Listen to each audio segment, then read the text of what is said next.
আনতা মাওলানা ফানসুরনা আলাল কাউমিল কাফিরিন ফাইজা কারাতাল কুরআনা ফাস্তাইজ বিল্লাহি মিনাশ শাইতানির রাজিম রব্বি জিদনি ইলমা। কিতাবের জ্ঞান না থাকার কারণে এরা লাওয়াল হাদিস থেকে এইসব ভুল বকে যাচ্ছে। আর শুনছে কারা? এই বক্তার সামনে যে 1000 লোক আছে, 2000 লোক আছে, 5000 লোক আছে, তারা কারা? তাদেরকে আল্লাহ উম্মি বলেছে। উম্মি উম্মি শব্দের অর্থ হচ্ছে যাদের এই কেতাবের বোধ যারা পরিমাণে নাই। কেতাব তারা পড়ে না, কেতাব তারা বোঝে না, কেতাব তারা খোলেও না, কেতাব দেখেও না, তার বাপদাদারাও খুলিনি, তার বাপদাদারাও দেখিনি, কিছুই জানে না, বোঝে না, এদেরকে উম্মি বলা হয়েছে।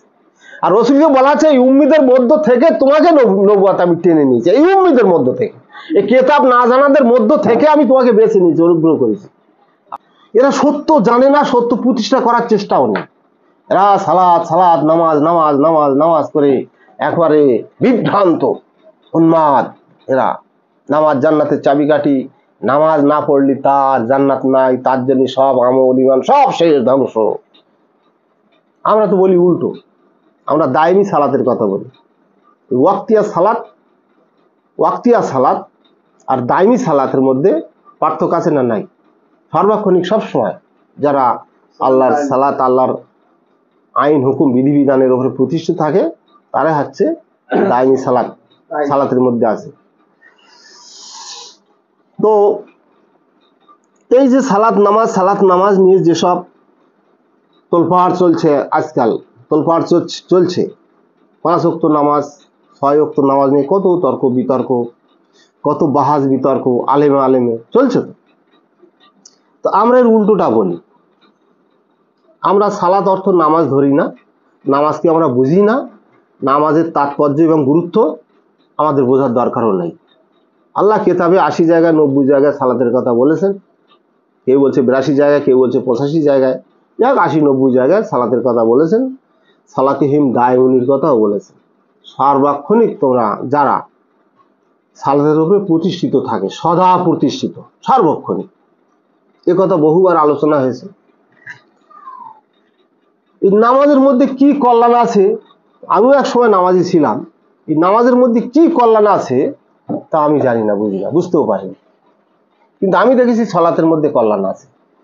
আপনি সালাত কায়েম করবেন, আপনার সালাতের মাধ্যমে এই মানুষটা উপকৃত হবে।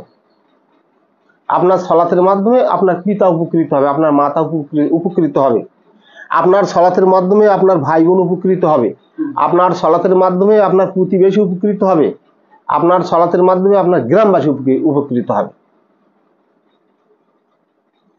তাহলে এই যে 5 ওয়াক্ত নামাজ মসজিদ থেকে আমার বাবা নামাজ পড়েছে, আমার দাদা নামাজ পড়েছে, দাদার বাবারা নামাজ পড়ে গেছে, আমাদের পূর্বপুরুষরা নামাজ পড়ে গেছে। তো এই নামাজের দ্বারা আমার দাদা দাদি, আমার বাবা তা পৃথিবীতে নাই, পৃথিবী ছেড়ে বিদায় নিয়েছে। এই নামাজের দ্বারা মানুষ কে কল্যাণ প্রাপ্ত হয়েছে? এখন এই কেতাবে বলা হচ্ছে জমি জায়গা বন্টন কিভাবে করবে। এটা আইন, যে বিধান, জমি জায়গা বন্টন নীতির যে বিধান, সূরা নিসার 104 নম্বর সূরা 100 নম্বর আয়াতের মধ্যে জমি বন্টন নীতিটা আছে। এই জমি বন্টন নীতির যে সঠিক রুলস, সঠিক নিয়ম পদ্ধতি পরিপূর্ণভাবে যারা পালন করে, তারা একটা সালাত পালন করবে। এখন আপনি নামাজ পড়ে এসেছেন, আপনার বোন এসে বলছে, ভাই আমার আব্বার তো এত বিঘে জমি আছে বাবার, তো আমরা তো সব বিয়ে শাদী হয়ে গেছি, সন্তান সন্ততি হয়ে গেছি, কন্যাদায়গ্রস্ত হয়ে গেছি, আমার মেয়ের বিয়ে, তা আমার আব্বার যতটুকু হক আমাদের প্রাপ্য, আমাদের সেটা বুঝিয়ে দাও। ভাই হলো চুটকো হাজি এবং 5 ওয়াক্ত নামাজি। আরে দূর তোরা জমি নিতে আসিস, কোথায় জমি তোরা দেখি লিখে যা। আমি এখন গ্রাম্য বাংলা ভাষায় কথা বলছি, যেহেতু অনলাইনে চলছে, তবুও আমি গ্রাম্য একটা চলতি ভাষায় কথা বলছি। এটা ঘটছে কিনা বলেন, চলছে কিনা বলেন। প্রকৃত হক বোনকে বুঝিয়ে দিতে চায় না এরা 5 ওয়াক্ত নামাজি। এই নামাজের এই সালাতের মধ্যে আসমান জমিনের ডিফারেন্স আছে না? আল্লাহ বলছে সম্পদ যার হক পরিপূর্ণ, যারা পরিমাণে কম দিও না, পরিপূর্ণ বুঝিয়ে দাও, এটাই হচ্ছে সালাত। পিতা মাতার খেদমত করো, তাদের ব্যাপারে শব্দটা ব্যবহার করো না। তা পিতা মাতা যদি আমরা খেদমত না করি তাহলে কি হলো?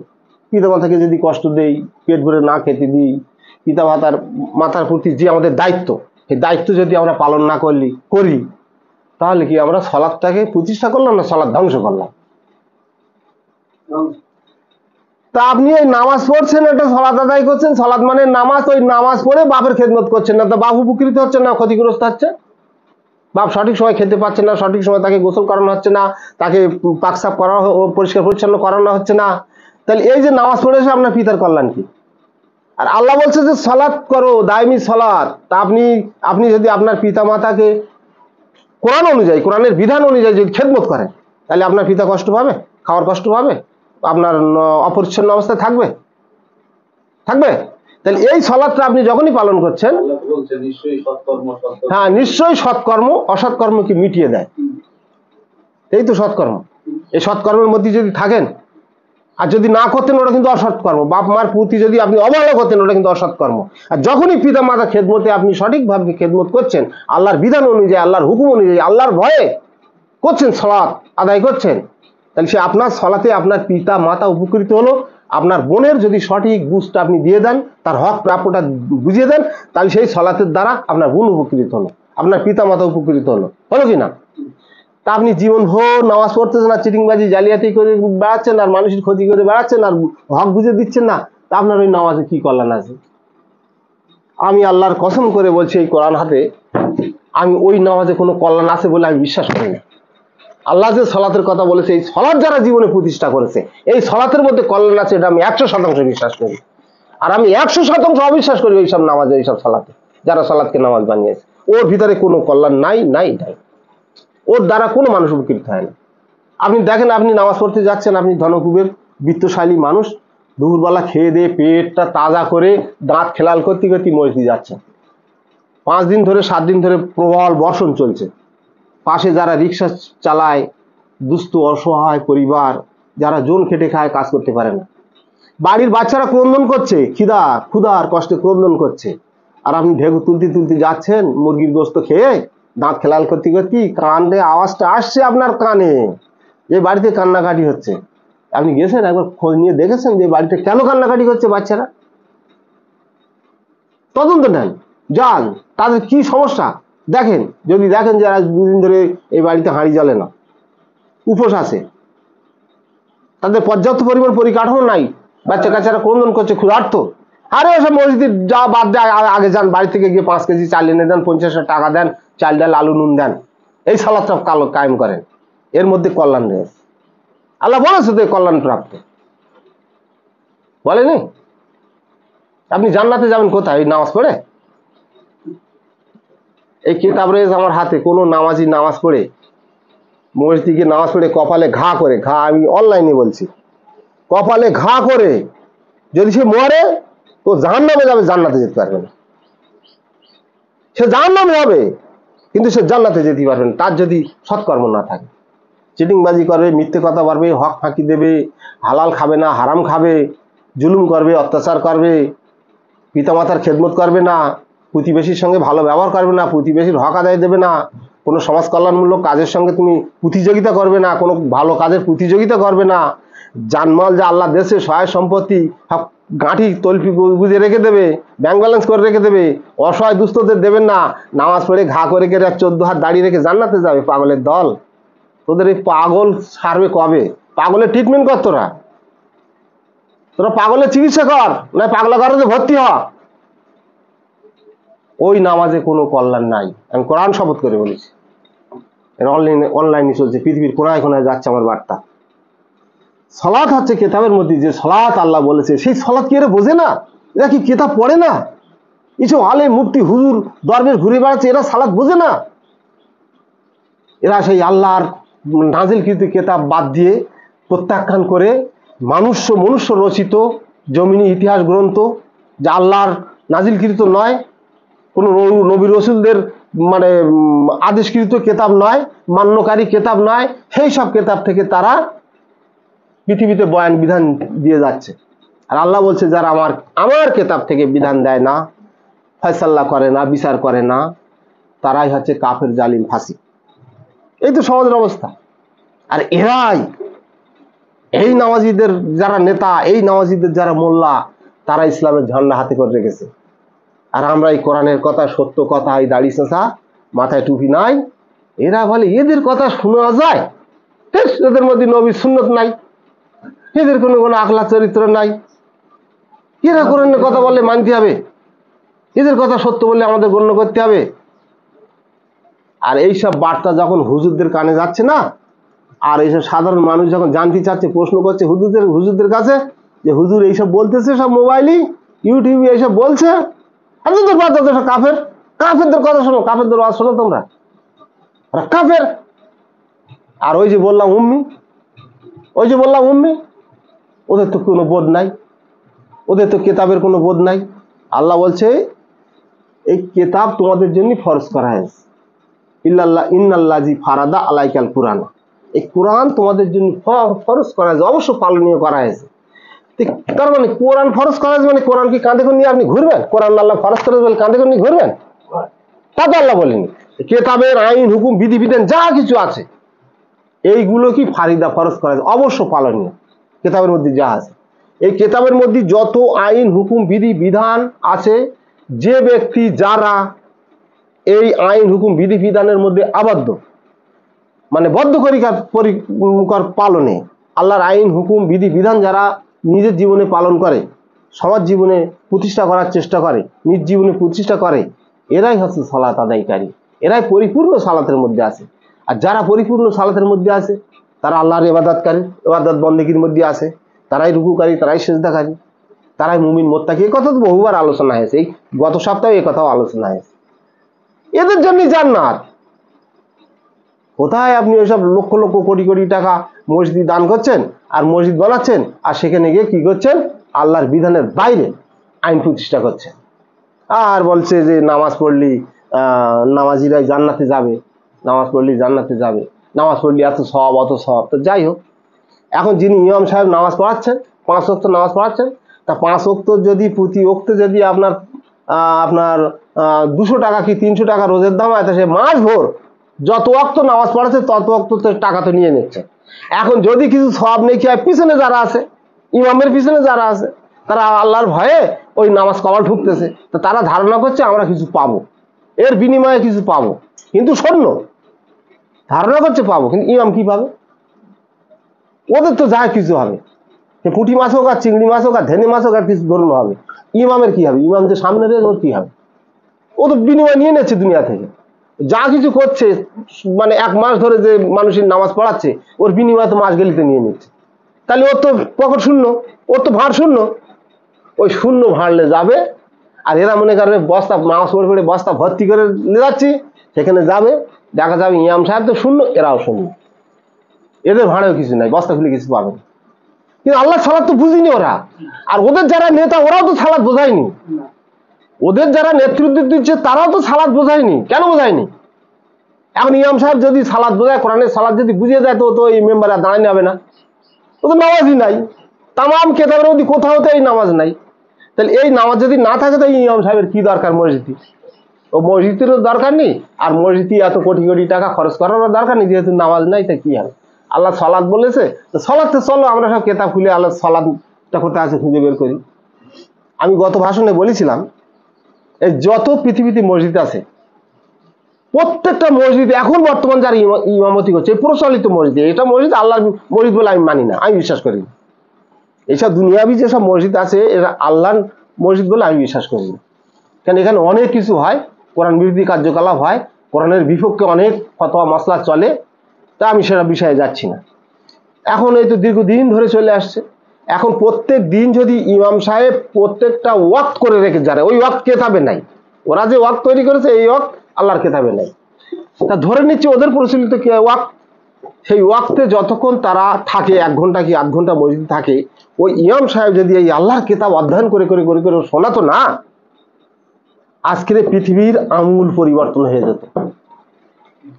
এইটা যদি আজ 50 বছর কি 20 বছর কি 30 বছর আগে থেকে প্রত্যেকটা ভারতবর্ষ বাংলাদেশের মসজিদের ইমাম যারা আছে, নেতাগিরি করছে যারা, এই নেতারা যদি কেতাবের আয়াত খুলে এইসব মুসল্লি যারা নামাজ পড়তে আসে, তাদের যদি অক্ষরে অক্ষরে আল্লাহর আইন হুকুম বিধি বিধানগুলো যদি তাদের কানের মধ্যে ঢুকে দিত, আজ পৃথিবী, আজ ভারতবর্ষ, আজ বাংলাদেশে আমূল পরিবর্তন হয়ে যেত, আমূল পরিবর্তন হয়ে যেত। মানুষ অন্তত জানতো যে আল্লাহর কেতাবের মধ্যে কি আছে, আইন বিধান কি আছে, এদের মধ্যে চেতনা এসে যেত।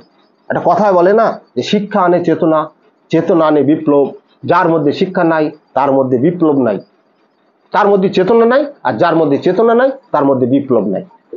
তাহলে শিক্ষা আনে চেতনা, চেতনা আনে বিপ্লব। যার মধ্যে শিক্ষা নাই তার মধ্যে চেতনা নাই, আর যার মধ্যে চেতনা নাই তার মধ্যে বিপ্লব নাই। And give me blood I will give you freedom বলেছিল কি নেতাজি সুভাষচন্দ্র বলেছিল যে আমাকে রক্ত দাও আমি তোমাদের স্বাধীনতা দেবো। এখন যদি মানুষ বুঝে থাকে যে নেতাজি সুভাষচন্দ্র তো রক্ত চেয়েছে, তা বোতলে করে দেবো না বালতিতে করে দেবো, তা লোক বোতলে আর বালতিতে করে যদি রক্ত তুলে যায় তা নেতাজি সুভাষচন্দ্র অত রাখবে কোথায়? ওই রক্ত তো নেতাজি সুভাষচন্দ্র চায়নি। নেতাজি সুভাষচন্দ্র বোঝাতে চেয়েছে যে give me blood I will give you freedom, আমাকে তোমার রক্ত দাও বিনিময়ে আমি স্বাধীনতা দেবো। এই রক্ত কি? যুদ্ধের ময়দানে, লড়াইয়ের ময়দানে, জেহাদের ময়দানে ইংরেজদের বিরুদ্ধে লড়াই করে যত রক্ত ঝাড়ে ঝাড়ুক, আমাদের স্বাধীনতা চাই, স্বাধীনতা চাই। এটাই তো এর মূল বক্তব্য ছিল। এখন এই সালাত মানে ওই নামাজ ধরেছে, নেতাজি সুভাষচন্দ্র রক্ত চেয়েছে যুদ্ধের ময়দানে, ঝরাতি বলেছে, ওরা বালতি করে রক্ত, ওই বালতি বুঝিয়েছে, ওরা বালতি বুঝেছে আর কেটলি বুঝেছে, আসল জিনিস বুঝিনি। আর যারা বুঝেছে তারা চুপ, যারা বুঝেছে তারা চুপ। এদিন আমাদের এক্স প্রধান, আমাদের গ্রামের এক্স প্রধান, শিক্ষিত মানুষ, মানে আই হ্যাড বিকম পাস, মানে বুঝতে পারতেছেন তো, ভালো শিক্ষিত মানুষ। তার সঙ্গে আহমদ ভাই, যেহেতু অনলাইনে চলছে নাম বলাটা উচিত না, যেহেতু নাম বলবেন না, কোনো একটা প্রধান, কোন একজন প্রধান, আমি ওই নামটা আমি বাতিল করে দিচ্ছি, কেটে দিচ্ছি, শিক্ষিত মানুষ, তার সঙ্গে আলোচনা হচ্ছে। তা উনি বাংলাদেশের একজন বিখ্যাত আলেমের কথা বলছেন, যে উনি এই কথা বলছে, বিখ্যাত আলেম। আমি ওনার বক্তব্য শুনি, আলোচনা শুনি। আমি দেখুন ওনার আলোচনা আপনি ক বছর ধরে শুনছেন? তাহলে 3 বছর, আমি 5 বছর ধরে শুনছি, তাহলে আপনার থেকে বেশি শুনছি আমি তার আলোচনা শুনে যা দেখেছি, তার অসংখ্য কোরআন বিরোধী কথাবার্তা আছে। আর ওরা যদি সলাতের সঠিক বিধানটা দিয়ে দেয়, ওই যে বক্তা কপালে ঘা হয়ে গেছে, নামাজ পড়ছে, বিশাল দাড়ি, মাথায় টুপি, এবং মজলিস ওয়াজ করছে, 2 লাখ টাকা 2 ঘন্টায় ওয়াজ বিনিময় নিচ্ছে। তাদের সারা বাংলাদেশে লক্ষ লক্ষ ফ্যান আছে, লক্ষ লক্ষ ভক্ত আছে। এখন যদি ওই সব বক্তা যদি সালাতটা ভেঙে দেয়, রুকুটা যদি ভেঙে দেয়, সিজদাটা কি যদি মানুষকে জানিয়ে দেয়, তাহলে মসজিদ থাকবে বাংলাদেশে? একটা ঢাকা বায়তুল মোকাররমে একটা নামাজ পড়ার লোক থাকবে? যদি ওই সব মানুষেরা যে কোরআন বুঝে, যদি তারা সালাত বুঝে যায় সালাতটা কি, যদি রুকু বুঝে যায় রুকুটা কি, যদি সিজদা বুঝে যায় সিজদাটা আসলে কি, তাহলে ওই মসজিদটা মুসল্লি হবে, একটা ইমাম সাহেব থাকবে? তো ওইসব বক্তারা সত্য কথা বলে না কেন? এখন যদি এই বিস্ফোরণ, এই বোমাটা যদি ফাটিয়ে দেয়, পরমাণু বোমাটা যদি ফাটিয়ে দেয় যে এইটাই সঠিক, এতদিন যা করে এসেছি ভুল, কোরআন দ্বারাই প্রমাণিত, তাহলে ওর ভক্ত থাকবে? মুহূর্তের মধ্যে সারা বাংলাদেশে 2 লাখ 5 লাখ যত ভক্ত আছে সব বিমুখ হয়ে যাবে না? ওর বাড়ি আক্রমণ হবে না? ওরা সত্য কথা বলে? ওরা মিথ্যার উপরে ডুবে রয়েছে, মিথ্যা প্রতিষ্ঠা করছে।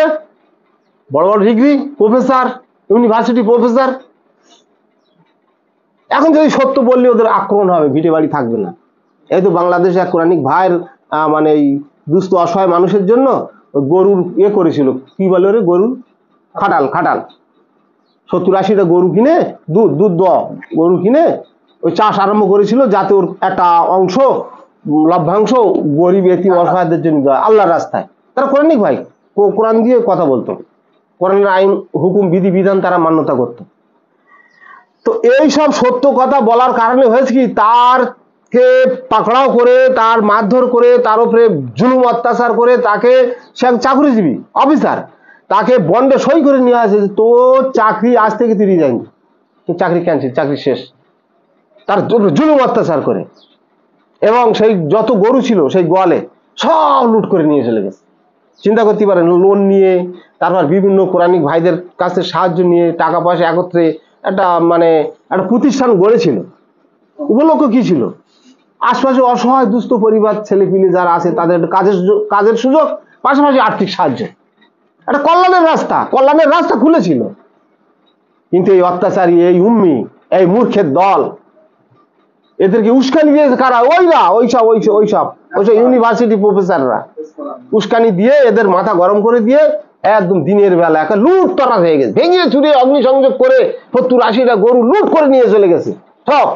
এবং তা সেই একটা শিক্ষিত মানুষ, জ্ঞানী মানুষ, কোরআন পড়নেওয়ালা বোঝনেওয়ালা মানুষ, তাকে এত পরিমাণে প্রহার করা হয়েছে, তার চামড়া দাগ করে দেওয়া হয়েছে, বাঁচার আশা ছিল না। তো আল্লাহর দয়া, আল্লাহর রহমত, তিনি বেঁচে গেছেন।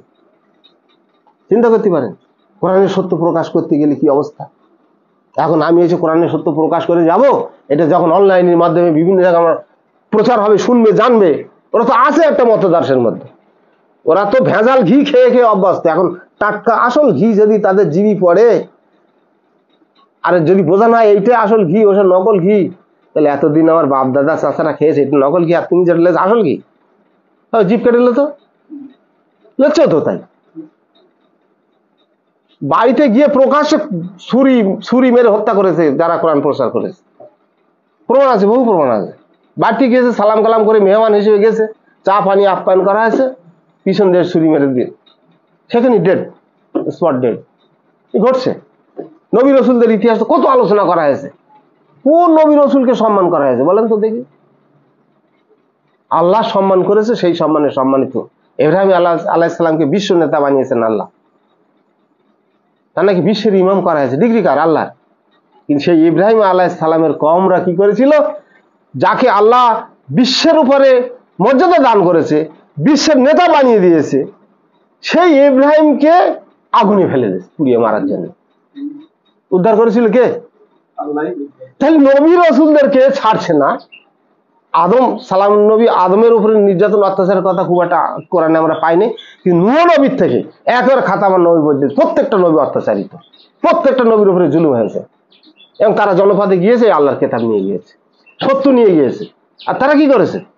তাদের উপরে অকট্ট অত্যাচার, জুলুম।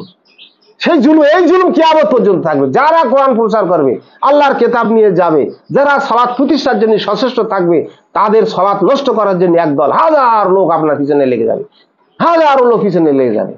এ বলবে এরা মিথ্যা সালাত প্রচার করছে। আর তাদেরকে উস্কানি দিচ্ছে কারা? ওই যারা সালাত ধ্বংসকারী, সালাতকে যারা ধ্বংস করছে, আর সালাতকে যারা জিন্দা করার জন্য চেষ্টা করছে, ওই ধ্বংসকারীরা জিন্দাকারীদেরকে লিলিয়ে দেবে, মারো, অত্যাচার করো, জুলুম করো, এই লিলিয়ে দেবে। এই তো হচ্ছে বিষয়। এতদিন ধরে আমরা কোরআন প্রচার করছি। আজকের ধরুন আমাদের হানিফ স্যার 12 বছর, আমি ধরুন আছি 8 বছর, আমার সঙ্গে আপনারাও আছেন কম বেশি। আমাদের ইব্রাহিম স্যার, উনি তো আলিয়া বিশ্ববিদ্যালয়ের একজন স্টুডেন্ট, একজন উনি সম্ভবত আলেম মুফতি, উনি আমার সামনে বসে আছেন। তা আল্লাহ ওনার হেদায়েত করেছেন, উনি অন্তত সালাতটা বুঝেছেন। কারণ এইসব মুফতি সাহেবরা, এইসব আলেম সাহেবরা সালাতের কথা বললি তো মানে মার কাট করে, কিন্তু এই আমার সামনে মুফতি বসে আছে, বারাসাত কাজীপাড়া থেকে এসছেন, এই দীর্ঘ পথ ট্রেনে করে, বাসে করে, যেভাবে ওকে এসছেন, একজন মুফতি সাহেব বসে আছেন আমার সামনে। আল্লাহর রহম করেছে, উনি অন্তত ওই মাদ্রাসা থেকে এইসব ভণ্ড কেতাবপত্র পড়ে যা শিখেছে ভণ্ডামি, কিন্তু আল্লাহ যে ওনার মুখ দিয়ে সালাতটা, এইটা সত্যটা যে ওনার মুখ দিয়ে আমরা পাচ্ছি, এটা আলহামদুলিল্লাহ। তো এরকম যদি মুফতি সাহেব, এরকম আলেম যদি 20টা 30টা আমার এলাকায় থাকে, তো এই এলাকার আমূল পরিবর্তন আনতে কতক্ষণ, এলাকার আমূল পরিবর্তন আনতে কতক্ষণ সময় লাগে? কিন্তু আসবে না মানুষ। ওই একজন মুফতি সাহেব রয়েছে আমাদের সামনে, কিন্তু ভয়তে ভয়তে আতঙ্কে মুখ খোলে না। আমাদের সঙ্গে মুখ খোলে, কিন্তু ফাঁকায় গিয়ে খুলতে পারে না। পাশে ওনার উপরে ওনার জমি জায়গা সম্পদ হরণ করে, ওনার উপরে লুটপাট হয়, জুলুম হয়, পারে না। আমি প্রকাশ্যে বলি, লোক আমার মেরে দেয়, দেখ, গলা কেটে দেবে, দেয়, দেখ, গুলি করবে, করুক। তো আছি এইভাবে, চলছে এইভাবে। সালাতের সত্য কথা বলে যাব যতদিন হায়াতে বেঁচে থাকবো, রুকু সিজদা নিয়ে বলে যাব, দায়মি সালাত নিয়ে বলে যাব। এই দুনিয়াবি প্রচলিত নামাজ আর এই সালাতের মধ্যে আসমান জমিনের পার্থক্য। এই সালাত আল্লাহ দুনিয়াবাসীর উপরে নাজিল করেনি, এই নামাজ নাজিল করেনি। যত নবী রসুল এসেছিলেন, সমস্ত নবী রসুলের কাছে আল্লাহ সালাত পাঠিয়েছেন, এই কোরআনের সালাত। আজ এতটুকুই, আমি আমার বক্তব্য এখানে শেষ করছি।